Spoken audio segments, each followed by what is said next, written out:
સમાચારના માધ્યમથી મને જાણવા મળ્યું છે રાજુ કરપડાએ આમ આદમી પાર્ટીના તમામ પદ પરથી રાજીનામું આપી દીધું છે. ત્યારે મેં એમને સંપર્ક કરવાનો પ્રયાસ કર્યો પણ એમની સાથે સંપર્ક થયો નથી. હું જ્યાં સુધી રાજુભાઈને ઓળખું છું ત્યાં સુધી એ ખેડૂતોના મજબૂત નેતા છે. આમ આદમી પાર્ટીમાં રહીને ખેડૂતોના ન્યાય માટે અનેક લડતો એમણે લડી છે. એમાંની એક લડત બોટાદ કડદા પ્રથા નાબૂદ કરવા માટે એમણે હળદરમાં આંદોલન કર્યું. એ દરમિયાન એમને 100 દિવસથી પણ વધારે જેલમાં પણ રહેવું પડ્યું. ત્યારે આ ભાજપ સરકારની નીતિ રહી છે કોઈ પણ વિપક્ષના નેતાને ડરાવવાનું, ધમકાવવાનું, દબાવીને કઈ રીતના એમના તરફે લઈ જવું, કઈ રીતના આંદોલનને દબાવી દેવું, આંદોલનને તોડી દેવું, એ જ નીતિનો ઉપયોગ એમણે આ વખતે રાજુભાઈ કરપડા પર પણ કર્યો છે. જેના બસ થઈને રાજુભાઈ કરપડાએ રાજીનામું ધર્યું હશે એવું મને લાગી રહ્યું છે. જે પ્રકારે આમ આદમી પાર્ટીએ પૂરા ગુજરાતમાં ખેડૂતોની સાથે રહીને જે લડત આખી ઊભી કરી છે એ લડત આજે પણ આમ આદમી પાર્ટી લડે છે અને આવનારા દિવસોમાં પણ લડવા માટે આમ આદમી પાર્ટી કટિબદ્ધ છે. ગુજરાતની જનતા માટે હર હંમેશ આમ આદમી પાર્ટીના કાર્યકર તરીકે અમે સૌ ગુજરાતની જનતાના ન્યાય માટે હર હંમેશ લડતા રહીશું.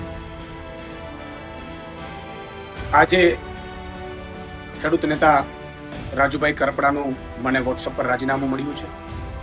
મારે વાતથી નથી પરંતુ એટલું ચોક્કસ કહીશ કે રાજુ કરપડાએ હળદરથી લઈ અને જે મુદ્દાઓ ખેડૂતોને ઉઠાવ્યા, હળદરમાં એક ખેડૂતોને ઉમ્મીદ પણ જાગી. રાજુ કરપડા, પરવીણ રામ અને 86 જેટલા લોકો ઉપર ભાજપે અત્યાચાર કર્યો, ભાજપે ખોટા કેસો કર્યા, ભાજપે ડરાવવાની કોશિશ કરી, ભાજપે ખેડૂતો ઉપર પણ માર મારી અને ત્યાર પછી પણ આ ખેડૂતોમાં અને ખેડૂત નેતાઓમાં જોમ અને જુસ્સો રહ્યો. એમણે ખૂબ મહેનત કરી છે ખેડૂતોને લઈ. કઈ મજબૂરી હશે એ હજી મારે જાણી નથી શકાયું પરંતુ એટલું ચોક્કસ કહીશ કે એમણે ખેડૂતો માટે અને ખેડૂતો માટે વ્યવસ્થિત ભાવ મળે, ભાજપ જે અત્યાચાર કરે છે, ભાજપ જે લૂંટ ચલાવે છે, એપીએમસીમાં લૂંટ ચલાવે છે, એને લઈને એમણે ખૂબ આંદોલનો કર્યા, મહેનત કરી અને એટલે ખેડૂતો અને આમ આદમી પાર્ટી હંમેશા રાજુભાઈને ખૂબ સમર્થન પણ રહ્યું, ખેડૂતોનું પણ સમર્થન રહ્યું. અને આમ આદમી પાર્ટીએ પણ તમે જોયું હશે કે હળદર કાંડ પછી ભગવત માનજી અને અરવિંદ કેજરીવાલ સાહેબ સુદામડામાં સભા કરી. ખેડૂતો લગભગ 50,000થી વધુ ખેડૂતો એકઠા થયા. ભાજપ એટલું ડરી ગયું હળદર કાંડ પછી અને સુદામડામાં સભા થઈ એટલે 10,000 કરોડનું પેકેજ આમ આદમી પાર્ટીના લડવૈયા યોદ્ધાઓના કારણે મળ્યું. પ્રવીણ રામ હોય, રમેશ મેરો, તમામ લોકો. અને એનાથી પણ આગળ જતા આમ આદમી પાર્ટીએ તમામ જિલ્લાઓ મતલબ ઝોનમાં 7 થી 9 ઝોન અમે લગભગ કિસાન મહાપંચાયતો કરી, જેમાં પણ ખેડૂતો ખૂબ ઉપસ્થિત રહ્યા, ખેડૂતોએ ખૂબ સમર્થન કર્યું. અને આ નેતાઓ અને ખેડૂતોના સમર્થનમાં અમે સાઇન કેમ્પેન ચલાવ્યું અને 13,000 ગામોમાં નાની મોટી મિટિંગો કરી, ખેડૂત પંચાયત કરી, ન્યાય પંચાયત, અને લગભગ 80,000થી વધુ ખેડૂતોના આપણે સાઇન કેમ્પેન લઈ અને સમર્થન મેળવ્યું.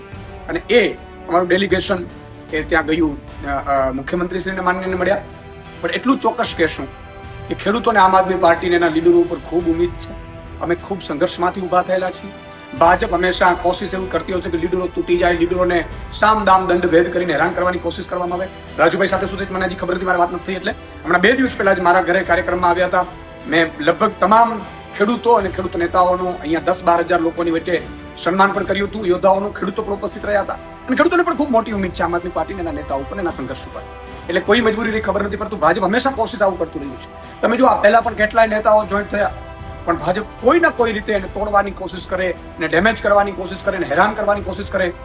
જેલમાં પણ અત્યાચાર આ ખેડૂત નેતાઓ ઉપર કરવાનું ભાજપ ચૂક્યું નહોતું. મેં જે રીતે જેલમાંથી આવ્યા પછી બધા જે આગેવાનો મળ્યા છે, ખૂબ અત્યાચાર કર્યા છે. યાર, એ લોકોનો વાંક શું હતું? અને હજી પણ કેસોના દબાણો આ તેન. એટલે મને લાગે છે કે ભાજપ છે એ કોશિશો આવી કરતી રહેશે, પરંતુ આમ આદમી પાર્ટીને એનો એક નેતા અને એક સંઘર્ષશીલ ખેડૂત એ હંમેશા પોતાના સત્ય માટે લડતો રહેશે. રાજુભાઈ સાથે મારી વાત થઈ નથી, પરંતુ એટલું ચોક્કસ કહીશ કે મજબૂત નેતા છે, ખૂબ મહેનત કરી છે, સંઘર્ષ કર્યો છે અને લોકો માટે લડ્યા છે. જય જવાન, જય કિસાન.